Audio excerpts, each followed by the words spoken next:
Hello my dear students, welcome back. വീഡിയോയിലൂടെ കടക്കുന്നതിന് മുമ്പായിട്ടും ഇതിൻ്റെ ഒരു സമ്മറി വീഡിയോ അല്ലെങ്കിൽ ഒരു എക്സ്പ്ലനേഷൻ വീഡിയോ ഓൾറെഡി അപ്ലോഡ് ആക്കിയിട്ടുണ്ട്. അത് കണ്ടതിന് ശേഷം മാത്രം ക്വസ്റ്റ്യൻ ആൻസർ കേൾക്കുക. നിങ്ങൾക്കിതിൻ്റെ സമ്മറി അറിയുമെങ്കിൽ ക്വസ്റ്റ്യൻ ആൻസർ നേരിട്ട് കേട്ടോളൂ കേട്ടോ. പിന്നെ ഒരു എക്സാമിന് ഒരു ക്വസ്റ്റ്യൻ ചോദിച്ചാൽ ആ ക്വസ്റ്റ്യൻ റിലേറ്റഡ് ആയിട്ടുള്ള ആൻസറാണ് നിങ്ങൾ ആദ്യത്തെ പാരഗ്രാഫിൽ എഴുതേണ്ടത്. പിന്നെ നിങ്ങൾ ഓരോ പാരഗ്രാഫ് സ്റ്റാർട്ട് ചെയ്യുമ്പോഴും ഇമ്പോർട്ടൻറ്റ് പോയിൻ്റ് മാത്രമേ എഴുതാൻ പാടുള്ളൂ. അതിൻ്റെ ഇടയിൽ നിങ്ങൾക്ക് തോന്നുന്ന ചില പോയിൻറ്റ്സൊക്കെ വേണമെങ്കിൽ എഴുതി വെക്കാം. പോയിൻറ്റ്സ് നിങ്ങൾക്ക് കിട്ടുന്നില്ല എങ്കിൽ നിങ്ങൾ എന്തെങ്കിലും എഴുതി വെക്കുക. ആ ചാപ്റ്റർ റിലേറ്റഡ് ആയിട്ടുള്ള നിങ്ങൾക്കറിയാവുന്ന ഈ പോയിൻറ്റ്സ് ഇവിടെ എഴുതാം എന്ന് തോന്നുന്ന പോയിൻറ്റ്സൊക്കെ നിങ്ങൾക്ക് എഴുതാം. ഓക്കെ, ഒരു കാരണവശാലും ഒരു ക്വസ്റ്റ്യനും നിങ്ങൾ സ്കിപ്പ് ചെയ്യാൻ പാടില്ല. So best of luck. നമ്മൾ ഷേക്സ്പിയറിൻ്റെ ഏറ്റവും കൂടുതൽ സ്റ്റേജുകളിൽ പെർഫോം ചെയ്യപ്പെട്ടിട്ടുള്ള ഒരു ഡ്രാമയാണ് മാക്ബത്ത് എന്ന് പറയുന്നത്. അതുകൊണ്ട് തന്നെ ഒരുപാട് ഫിലിം ഡയറക്ടേഴ്സ് ഇതിനെ ഫിലിം ആക്കിയിട്ടുണ്ട്. അതിൽ വളരെ പ്രധാനപ്പെട്ടതാണ് 1971 റോമൻ പൊലൻസ്കി ഡയറക്റ്റ് ചെയ്തിട്ടുള്ള മാക്ബത്ത് എന്ന് പറയുന്നത്. സോ നമുക്ക് ഈ ഒരു ഡ്രാമ അഡാപ്റ്റേഷൻ നമ്മുടെ മൊഡ്യൂൾ 4 നമുക്ക് പഠിക്കാനുണ്ട്. ഇതിൻ്റെ ഒരു ഡീറ്റെയിൽ ആയിട്ടുള്ളൊരു എക്സ്പ്ലനേഷൻ വീഡിയോ നമ്മൾ ഓൾറെഡി ചെയ്തിട്ടുണ്ട്. ഇത് അതിൻ്റെ ക്വസ്റ്റ്യൻ ആൻസർ വീഡിയോ ആണ്. അതിൽ ഫസ്റ്റ് വരുന്ന ക്വസ്റ്റ്യൻ വരുന്നത് comment on the opening scene of Macbeth എന്നാണ്. അതായത് ഈ ഒരു ഫിലിമിൻ്റെ ഓപ്പണിംഗ് സീനിനെ പറ്റിയിട്ടാണ് എഴുതാൻ പറഞ്ഞിട്ടുള്ളത്. സോ ഞാനതിൻ്റെ ആൻസർ ഒന്ന് വായിക്കാം. വളരെ സിമ്പിളായിട്ടാണ് കൊടുത്തിട്ടുള്ളത്, എന്നിട്ട് അതിനെ എക്സ്പ്ലെയിൻ ചെയ്തേക്കാം. The opening scene shows the sun rising, turning the clouds red like blood. In the next shot the sun has set and won't appear again until much later in the film. Macbeth, who has taken the throne of Scotland by force, learns from the witches that no man born of a woman can harm him and that he will be safe until the great Birnam Wood moves to Dunsinane Hill. The morning after hearing these prophecies is bright and hopeful, and he feels optimistic. But this won't last. The witches and the sun are both unpredictable, constantly changing. Macbeth's fate remains uncertain, hidden in the darkness. In the opening scene, Polanski begins exploring the dark themes of Shakespeare's tragedy. തുടക്കം എന്ന് പറയുന്നത് അതിങ്ങനെ കാണിക്കുന്നത് സൂര്യനിങ്ങനെ ഉദിച്ചു വീഴുന്നതാണ്. ആ ഒരു സമയത്ത് അവിടെയുള്ള മേഘങ്ങളൊക്കെ ബ്ലഡ് പോലെ ചുവപ്പിക്കുന്നതാണ് ഈ ഒരു ഓപ്പണിംഗ് സീൻ എന്ന് പറയുന്നത്. എന്നാൽ അടുത്ത ഷോട്ടിൽ സൂര്യൻ എന്ത് ചെയ്യുന്നുണ്ട്? അസ്തമിക്കുന്നുണ്ട്. സിനിമയിൽ അധികം വൈകാതെ തന്നെ വീണ്ടും പ്രത്യക്ഷപ്പെട്ടിട്ടില്ല എന്നാണ് പറയുന്നത്. Okay, so the sun has set in the next shot and it will not return until light in the film. Okay, പിന്നെ നമ്മുടെ സ്കോട്ട്ലാൻഡിൻ്റെ ഒരു ത്രോണ് ബലമായിട്ട് പിടിച്ചെടുക്കിയതാണ് നമ്മുടെ മാക്ബത്ത്. അങ്ങനെ മാക്ബത്ത് അവിടെയുള്ള വിച്ചസിൽ നിന്ന് അറിയാണ് ഒരു സ്ത്രീയിൽ നിന്നും ജനിച്ച ഒരു പുരുഷനും തന്നെ ഉപദ്രവിക്കാൻ കഴിയുകയില്ല എന്നും, അതുപോലെ ഗ്രേറ്റ് ബിർനാം വുഡ് ഡൺസണിലേക്ക് മാറുന്നത് വരെ താൻ സംരക്ഷിക്കുന്നതായിരിക്കും, തനിക്ക് തന്നെ ആർക്കും ഒന്നും ചെയ്യാൻ പറ്റില്ല എന്നുള്ളതും ഈ ഒരു വിച്ചസുകളിൽ നിന്നും മന്ത്രവാദികളിൽ നിന്നും അവൻ മനസ്സിലാക്കുന്നുണ്ട്. സോ ഈ ഒരു പ്രോഫസീസ് ഒക്കെ കേട്ടതിന് ശേഷം ആ ഒരു രാവിലെ എന്ന് പറയുന്നത് വളരെ ഹോപ്പ്ഫുള്ളായിട്ടുള്ളൊരു ദിവസമായിരുന്നു. മാത്രമല്ല അദ്ദേഹത്തിന് അതൊരു ഒപ്റ്റിമിസ്റ്റിക്, ഒരു ശുഭാപ്തി വിശ്വാസവും തോന്നിയിരുന്നു. പക്ഷേ പ്രശ്നം എന്തെന്ന് വെച്ചാൽ ഇത് കൂടുതൽ കാലമൊന്നും നിലനിൽക്കില്ല. കാരണം ഈ പറയുന്ന ഈ വിച്ചസ്, അതുപോലെ സൂര്യൻ, ഇതൊക്കെ അൺപ്രഡിക്റ്റബിളാണ്. നമുക്കതിങ്ങനെ പറഞ്ഞു വെക്കാൻ പറ്റുന്ന കാര്യങ്ങളല്ല. ഇതിങ്ങനെ നിരന്തരം മാറിക്കൊണ്ടിരിക്കുന്ന ഒരു സംഭവമാണ്. സോ മാക്ബത്തിൻ്റെ ഈ ഒരു വിധി എന്ന് പറയുന്നത് അതിങ്ങനെ നമുക്ക് പറയാൻ പറ്റില്ല എന്താണ് അടുത്തത് സംഭവിക്കാൻ പോകുന്നത് എന്ന്. എന്താ പറയുന്നത്? The fate of Macbeth is still obscure, it is in shadow and dead of night എന്നാണ്. സോ ഇവിടെ നമ്മുടെ പൊലൻസ്കി ഉദ്ദേശിക്കുന്നത് അതായത് ഒരു ട്രാജഡി, ഒരു ഷേക്സ്പിയറിൻ്റെ ട്രാജഡി ഈ ഒരു പ്ലേയിലും ആ ഒരു തീമായിട്ട് കൊടുന്നു വരികയാണ്. Polanski probes the depth of Shakespeare's tragedy with the first scene itself. So അപ്പോൾ ഇതാണ് ആദ്യത്തെ ക്വസ്റ്റ്യൻ്റെ ആൻസറായിട്ട് വരുന്നത്. ഇത് ജസ്റ്റ് മനസ്സിലാക്കുക, ഇതിൻ്റെ കൂടുതൽ നിങ്ങൾക്ക് എഴുതാൻ പറ്റുന്ന രീതിയിൽ എഴുതാം കേട്ടോ. ഓക്കെ, അപ്പോൾ സെക്കൻഡ് ക്വസ്റ്റ്യൻ വരുന്നത് how far Polanski's Macbeth adaptation loyal to the source text. അതായത് പൊലൻസ്കിയുടെ മാക്ബത്ത് അതിൻ്റെ ആ ഒരു ഒറിജിനൽ ടെക്സ്റ്റ്, അതായത് നമ്മുടെ ഷേക്സ്പിയറിൻ്റെ ടെക്സ്റ്റുമായിട്ട് എത്രമാത്രം ഒരു കൂറ് പുലർത്തുന്നുണ്ട്, എത്രമാത്രം അതിൽ നിന്ന് എടുത്തിട്ടുണ്ട് എന്നുള്ളതാണ് ചോദ്യം.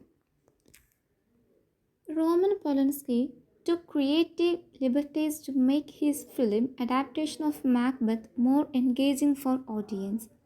Polanski's adaptation is one of the most loyal to the source text. While the story largely stays true to Shakespeare's play, there are some noticeable cinematic changes. But he has taken cinematic and creative freedom to make the film attractive to the audience. Polanski worked with the theatre critic Kenneth Tynan to adapt the play for the screen, but they both wanted to keep the original story intact. However, in the film, there is a group of witches instead of just three as in the play. Also, Lady Macbeth is shown sleepwalking nude, whereas in the play, her nudity is only hinted at. The murder of King Duncan, which is only described in the play, is shown on screen to shock viewers, as showing a king's death on stage was not allowed during Shakespeare's time. ചുരുക്കത്തിൽ വളരെ എന്താ പറയുക, നമ്മുടെ Roman പോളൻസ്കി ഏറ്റവും ബെസ്റ്റാക്കിയിട്ടാണ് ഷേക്സ്പിയറിൻ്റെ dramatic text അതുപോലെ ചെയ്തു വെച്ചിട്ടുള്ളത്. പക്ഷെ എന്നിരുന്നാലും ആളുകൾക്കത് കാണണമെന്നുണ്ടെങ്കിൽ ഒരു സിനിമാറ്റിക് ഒക്കെ വേണ്ടേ, ആ ഒരു എലമെൻറ്റ്സ് അദ്ദേഹം ആഡ് ആക്കാനും മറന്നിട്ടൊന്നുമില്ല. സോ അങ്ങനെ വന്നിട്ടുള്ള കുറച്ച് കാര്യങ്ങളാണ് ഇവിടെ പറഞ്ഞിട്ടുള്ളത്. തിയേറ്റർ ക്രിട്ടിക്കായിട്ടുള്ള കെന്നത്ത് ടിനാനും അതുപോലെ തന്നെ നമ്മുടെ റോമൻ പൊലൻസ്കിയും ചേർന്നിട്ട് അത് എത്രത്തോളം ബെസ്റ്റാക്കാൻ പറ്റുമോ അത്രത്തോളം, അതായത് translating Macbeth from stage two screen, അത് വളരെ നല്ല രീതിയിൽ തന്നെ ഒരു ഫിലിമാക്കി പ്രൊഡ്യൂസ് ചെയ്യാൻ അവർ രണ്ടുപേരും തീരുമാനിച്ചു. Although neither of them wanted to make extensive changes to the original, അവർക്ക് കൂടുതൽ മാറ്റങ്ങളും വരുത്തണ്ട, അതായത് ഒറിജിനലിൻ്റെ അതേ ഒരു രീതിയിലാണ് അവർക്ക് വേണ്ടത്. So we find a whole group of witches instead of 3 in the play. പ്ലേയിൽ 3 വിച്ചസാണ് മാക്ബത്തിനെ അപ്രോച്ച് ചെയ്യുന്നതെങ്കിൽ നമുക്ക് ഫിലിമിൽ കാണാൻ പറ്റുന്ന ഒരുപാട് ആളുകൾ, ഒരു കൂട്ടം വിച്ചസിനെയാണ്. സോ അത് മാത്രമല്ല, പ്ലേയിൽ നമുക്ക് ആ ഒരു ലേഡി മാക്ബത്തിൻ്റെ ഒരു ന്യൂഡിറ്റി, ഓക്കെ, അതൊരു റെഫറൻസ് ആയിട്ട് മാത്രം പറയുന്നുള്ളൂ ആ ഒരു സ്ലീപ്പ് വാക്കിംഗ് സീനിൽ. പക്ഷേ ഫിലിമിൽ അതെടുത്ത് കാണിക്കുന്നുണ്ട്. Her walking nude, her sleep walking, അത് നമുക്ക് കാണാൻ സാധിക്കുന്നുണ്ട്. അതുപോലെ തന്നെ ആ ഒരു കാലഘട്ടത്തിൽ ഒരു സ്റ്റേജിൽ ഒരു കിങ്ങിനെ കൊല്ലുക എന്നുള്ളത് അനുവദനീയമല്ലായിരുന്നു, ഇമ്പോസിബിൾ ആയിട്ടുള്ളൊരു കാര്യം കൂടിയായിരുന്നു. സോ അതുകൊണ്ട് തന്നെ പ്ലേയിൽ കിങ്ങിനെ കൊല്ലുന്ന സീനൊക്കെ ഒഴിവാക്കിയിട്ടുണ്ടായിരുന്നെങ്കിലും, അതായത് കിങ്ങിനെ കൊല്ലുന്ന ഒരു സീന് ഒഴിവാക്കിയിട്ടുണ്ടെങ്കിലും നമുക്കത് ഫിലിമിൽ ആ ഒരു കില്ലിങ് സീന് കാണാൻ പറ്റുന്നുണ്ട്. സോ അവിടെയുള്ളൊരു ഇൻറ്റൻഷൻ എന്ന് പറയുന്നത് the intention of shocking the audience എന്നാണ്. സോ ഇതാണ് ഇവിടെ വരുന്ന വളരെ ഇമ്പോർട്ടൻ്റ് ആയിട്ടുള്ള കുറച്ച് കാര്യങ്ങൾ. ഇനി മൂന്നാമത്തെ ക്വസ്റ്റ്യൻ വരുന്നത് comment on the character of lady Macbeth in the film. അതായത് നമ്മുടെ ഫിലിമിൽ ലേഡി മാക്ബത്തിൻ്റെ ക്യാരക്ടറിനെ വിശദമാക്കാനാണ്. In Roman Polanski's film Macbeth, the character of Lady Macbeth is done by Francesca Annis. Okay, and she plays Lady Macbeth differently from how she is often shown. Usually, Lady Macbeth is strong and openly harsh, but Annis makes her seem sweet and gentle. അതായത് മാക്ബത്തിൻ്റെ ഒട്ടുമിക്ക അഡാപ്റ്റേഷനിലും lady മാക്ബത്തിനെ അവർ portray ചെയ്യാറുള്ളത് ഭയങ്കര ഒരു hard boiled ആയിട്ടാണ് and openly aggressive ക്യാരക്ടറായിട്ടാണ്. പക്ഷേ ഇതിൽ Francesca Annie's ചെയ്തു വെച്ചിട്ടുള്ളത് അതിൽ നിന്നൊക്കെ വ്യത്യസ്തമായിട്ട് ഒരു സ്വീറ്റ് ആൻഡ് ജെൻറ്റിലായിട്ടാണ്. And she acts flirtatious and kind around Macbeth, especially when she is trying to convince him to kill Duncan. Lady Macbeth is both charming and ambitious. ഇവിടെ ഫ്ലിർട്ടേഷ്യസ് എന്ന് എടുക്കൊണ്ട് ഉദ്ദേശിക്കുന്നത് ഒരു കൈൻഡ് ഓഫ് സെക്ഷൽ അട്രാക്ഷനാണ്. And sweet tempered around Macbeth, വളരെ സൗമ്യമായിട്ട് behave ചെയ്യുന്ന രീതിയിൽ നല്ല സ്നേഹത്തോടെ സ്വീറ്റായിട്ട് ജെൻറ്റിലായിട്ടാണ് നമ്മുടെ മാക്ബത്ത്, ലേഡി മാക്ബത്ത് എപ്പോഴും അവളുടെ ഹസ്ബൻഡായിട്ടുള്ള മാക്ബത്തിൻ്റെ അടുത്തിട്ട്. ഓക്കെ, എന്തിനു വേണ്ടിയിട്ടാണ്? She is trying to convince him to kill Duncan. രാജാവായിട്ടുള്ള ഡങ്കനെ കൊല്ലാൻ വേണ്ടിയിട്ട് അവൾ അവനെ കൺവിൻസ് ചെയ്ത രീതിയാണ് ഇവിടെ നമുക്ക് കാണാൻ സാധിക്കുന്നത്. ലേഡി മാക്ബത്ത് എന്ന് പറയുന്നത് ചാമിങ് ആണ്, അംബീഷ്യസ് ആണ് എന്നൊക്കെയാണ് പറഞ്ഞു വരുന്നത്. And she is a powerful and sensual woman of sharp ambition. പിന്നെ നമ്മൾ She reads Macbeth's letter outlining his meeting with the witches. Lady Macbeth appears soft spoken and innocent. തുടക്കത്തിൽ മാക്ബത്ത് ആ വിച്ചസിനെ meet ചെയ്യാൻ പോവുകയാണ് എന്നുള്ള ലെറ്റർ ഇവൾ വായിച്ച സമയത്ത് ആദ്യം അവൾക്ക് ഭയങ്കര സോഫ്റ്റായിട്ടും ഇന്നസെൻ്റ് ആയിട്ടുമാണ് അവളെ കാണിച്ചത്. പക്ഷേ she thinks about power and wealth her tone changes quickly എന്നാണ് പറയുന്നത്. അവൾ ആ ഒരു പവറിനെ കുറിച്ചിട്ട് അവൾക്ക് കിട്ടാൻ പോകുന്ന വെൽത്തിനെ കുറിച്ചിട്ടൊക്കെ അവൾ ചിന്തിച്ചപ്പോൾ അവളുടെ ആ ഒരു ടോൺ ഇമ്മീഡിയറ്റ്ലായിട്ട് മാറി എന്ന് പറഞ്ഞു വരുന്നത്. So we see her darker side when she uses her charm and her role as a loving wife to push Macbeth into killing Duncan. അവളങ്ങനെ അവളുടെ ആ ഒരു സ്നേഹമൊക്കെ കാണിച്ചിട്ട് ആ ഒരു ചാംനെസ് ആ ബ്യൂട്ടിയൊക്കെ കാണിച്ചിട്ട് അവളുടെ ഹസ്ബൻഡിനെ കൊണ്ട് ഡങ്കൻ കിങ്ങിനെ കൊല്ലാനും ഇങ്ങനെ ഫോഴ്സ് ചെയ്യാണ്, പുഷ് ചെയ്യാണ്. ഓക്കെ, എന്ത് മോഹിച്ചുകൊണ്ട്? ആ ഒരു പവറും വെൽത്തൊക്കെ അത് ആലോചിച്ചുകൊണ്ട്. ആൻഡ് ഷീ അഡ്വൈസസ് ഹിം, എന്താ പറഞ്ഞിട്ടുള്ളത്? Look like the innocent flower but be the serpent underneath it. എന്താ അവിടെ മീനിങ് വരുന്നത്? അതായത് ഇന്നസെൻറ്റ്, നിഷ്കളങ്കമായിട്ടുള്ള ഫ്ലവറിനെ പോലെ നോക്കൂ, പക്ഷേ അതിൻ്റെ ചുവട്ടിൽ എന്തായിട്ട് ഇരിക്കാൻ? സർപ്പമായിരിക്കും. സോ ഈ ഒരു കഥയിലൂടെ നീളം നമുക്ക് ലേഡി മാക്ബത്തിൻ്റെ ഭയങ്കര സോഫ്റ്റ് ശാന്തഹൃദയത്തോടെ നിലകൊള്ളുന്നതാണ് കാണാൻ പറ്റുന്നത്. അങ്ങനെ അവൾ മാക്ബത്തിൻ്റെ കൺട്രോൾ ചെയ്യുന്നു. ഓക്കെ, അങ്ങനെയാണ് അവൾ മാക്ബത്തിൻ്റെ ഒരു നിയന്ത്രണം ഏറ്റെടുക്കുന്നത്. പക്ഷെ നമുക്ക് അവസാനം നമുക്ക് എന്താ കാണാൻ സാധിക്കുന്നത്? She becoming mad and dying without the comfort of her husband nearby certainly the punishment she gets for her mistakes. അവൾ ചെയ്തിട്ടുള്ള എല്ലാ പ്രവൃത്തികളുടെയും ശിക്ഷയായിട്ടാണ് അവൾ അവസാനം മരിക്കുന്നത്. അവൾക്ക് ഭ്രാന്തായിട്ടും പിന്നെ ഒരു ഏകാന്തമായിട്ടുള്ളൊരു മരണവുമായിരുന്നു. അപ്പോൾ ഇത് കാണിക്കുന്നത് ഒരു കൈൻഡ് ഓഫ് കർമ്മ എന്നാണ് കേട്ടോ. She advises him look like the innocent flower but be the serpent underneath it. Throughout the story, the Lady Macbeth stays cold-hearted and has control over Macbeth. In the end, her madness and lonely death are seen as a punishment for her actions. Okay, then fourth question വരുന്നത് visual themes in the film Macbeth. മാക്ബത്തിൻ്റെ ഈ ഒരു ഫിലിമിലെ visual themes എന്തൊക്കെയാണ് എന്നുള്ളതാണ്. There are different visual themes in Polanski's film Macbeth reflecting his fatalistic viewpoint. Okay, അതായത് പൊലൻസ്കിയുടെ ഫിലിമായിട്ടുള്ള മാക്ബത്തിൽ അദ്ദേഹത്തിന് ഫേറ്റിലുള്ള വിശ്വാസത്തെ കാണിക്കാൻ വേണ്ടിയിട്ട് വ്യത്യസ്ത രീതിയിലുള്ള വിഷ്വൽസ് കാണിക്കുന്നുണ്ട്. At the beginning the 3 witches buried 3 items in the sand. തുടക്കത്തിൽ തന്നെ ആ 3 വിച്ചസ് ഉണ്ടല്ലോ, ആ 3 മന്ത്രവാദിനികൾ 3 കാര്യങ്ങളാണ്, 3 ഐറ്റംസ് മണലിൽ കുഴിച്ചിടുന്നുണ്ട്. എന്തൊക്കെയാണവ? A severed arm, a dagger and a noose. അതായത്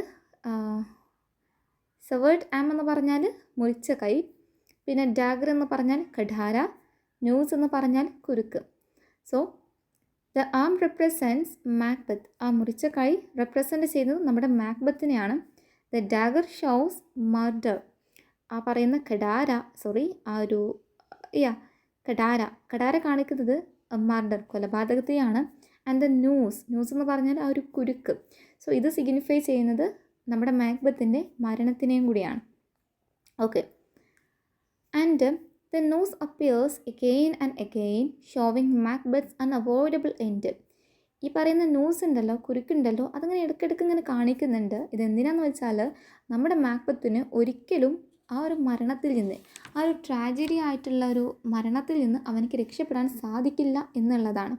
സോ അവൻ്റെ ആ ഒരു ഡെസ്റ്റിനി അത് തീരുമാനിച്ചുറപ്പിച്ചതുപോലെയാണ്. Even before he meets the witches, traitorous soldiers are hanged in the background. പിന്നെ പറയുന്നത് ആ ഒരു 3 വിച്ചസിനെ അവന് കാണുന്നതിന് മുമ്പ് തന്നെ ആ പറയുന്ന രാജ്യദ്രോഹികളായിട്ടുള്ള സോൾജേഴ്സിനെ തൂക്കിലേറ്റുന്നുണ്ട്. സോ ഡങ്കൻ രാജാവിനെ കൊലപ്പെടുത്തിയ ശേഷം മാക്ബത്ത് തൻ്റെ രക്തം പുരണ്ട കൈകളിങ്ങനെ കഴുകുന്നുണ്ട്. ഒരു കിണറ്റിൽ നിന്ന് ഒരു ബക്കറ്റ് പുറത്തെടുത്തിട്ട്. സോ പിന്നെ അവനിങ്ങനെ പിന്നോട്ട് പോകുന്ന സമയത്ത് ബക്കറ്റ് പിടിച്ചിരുന്ന കയർ അവൻ്റെ മുന്നിലിങ്ങനെ ആടുന്നുണ്ട്. സോ ഇവിടെ കാണിക്കുന്നത് മാക്ബത്തിനെ കൊടുക്കുന്ന ഒരു കുരുക്ക് പോലെ ഇങ്ങനെ തോന്നുന്നുണ്ട്. ഓക്കെ, നിങ്ങൾക്ക് ഇമേജ് മൈൻഡിൽ കിട്ടുമെന്ന് എനിക്കറിയില്ല, ഞാൻ ഒന്നുകൂടി വായിക്കാം കേട്ടോ. Okay, even before he meets the വിച്ചേഴ്സ് traitors soldiers are hanged in the background. ആ ഒരു ഭാഗം നിങ്ങൾക്ക് മനസ്സിലായിട്ടുണ്ടാകും.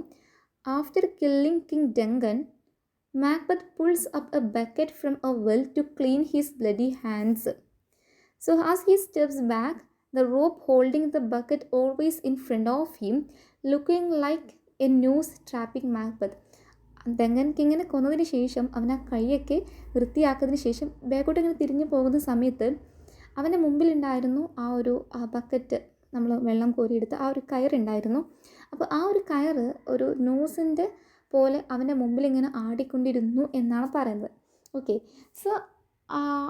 സോ ഇതാണ് ഈ ഒരു ക്വസ്റ്റ്യന് ആൻസർ ആയിട്ട് വരുന്നത്.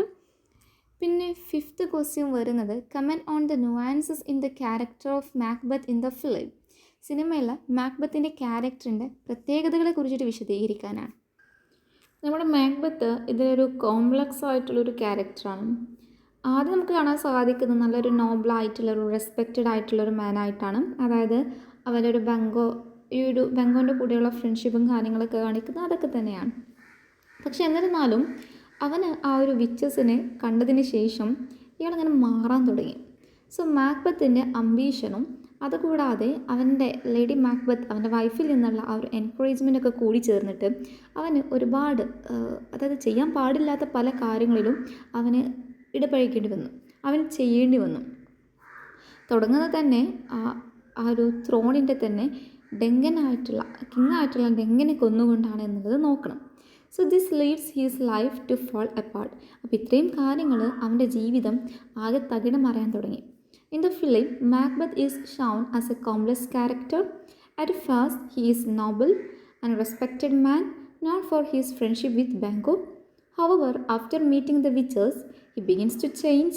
Macbeth's ambition, combined with encouragement from his wife, drives him to commit terrible acts, starting with the murder of King Duncan to take the throne. So this leads his life to fall apart. Then he is a superstitious person and easily influenced, which makes him willing to commit horrible crimes. His lack of a strong conscience allows him to kill his friend Banquo and King Duncan and even harm innocent people. In the end, Macbeth becomes a desperate man who suffers greatly for his actions. His excessive ambition is the flaw that leads to his tragic downfall. എന്തൊക്കെയാണ് ഇവിടെ പറഞ്ഞു കഴിഞ്ഞത്? അതായത് ഇവനക്ക് ഭയങ്കര superstitious ആയിട്ടുള്ളൊരു സ്വഭാവമാണ്. അതായത് ഒരു കൈൻഡ് ഓഫ് അന്ധവിശ്വാസമൊക്കെ ഉള്ളൊരു വ്യക്തിയെന്ന് പറയില്ലേ. അത് മാത്രമല്ല, നമുക്ക് ഇവനെ ഈസി ആയിട്ട് ഇൻഫ്ലുവൻസ് ചെയ്യുക. അത് ചെയ്താൽ അങ്ങനെ ആകും, ഇത് ചെയ്താൽ ഇങ്ങനെ ആകും.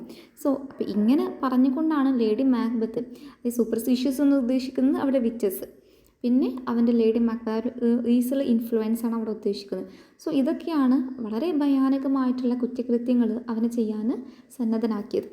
സോ ശക്തമായിട്ടുള്ളൊരു ബിഹേവിയർ അല്ലെങ്കിൽ ഒരു മനസ്സാക്ഷിയുടെ ഒരു എന്താ പറയുക, ഇല്ലായ്മ തൻ്റെ സുഹൃത്ത്, തൻ്റെ ബെസ്റ്റ് ഫ്രണ്ട് ആയിട്ടുള്ള ബാങ്കോയും അതപ്പോൾ തന്നെ ഡങ്കൻ രാജാവിനെയും അതുകൂടാതെ ഒരുപാട് ഇന്നസെൻ്റ് ആയിട്ടുള്ള പല ആളുകളെയും ദ്രോഹിക്കാനും ഒക്കെ അവൻ്റെ ആ ഒരു അവൻ്റെ ഒരു സ്വഭാവം അവനെ നിർബന്ധിപ്പിക്കുന്നുണ്ട്.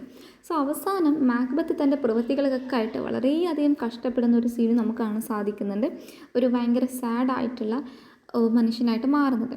സോ അവൻ്റെ ഈ ഒരു അമിതമായിട്ടുള്ളൊരു ആഗ്രഹം ഉണ്ടല്ലോ, അതാണ് അവൻ്റെ വളരെ ഒരു ട്രാജിക് ഡൗൺഫോളിലോട്ട് നയിച്ചത്. ഓക്കെ ആണല്ലോ. If you find this video helpful, please like, share, comment and finally don't forget to subscribe. Thanks for watching.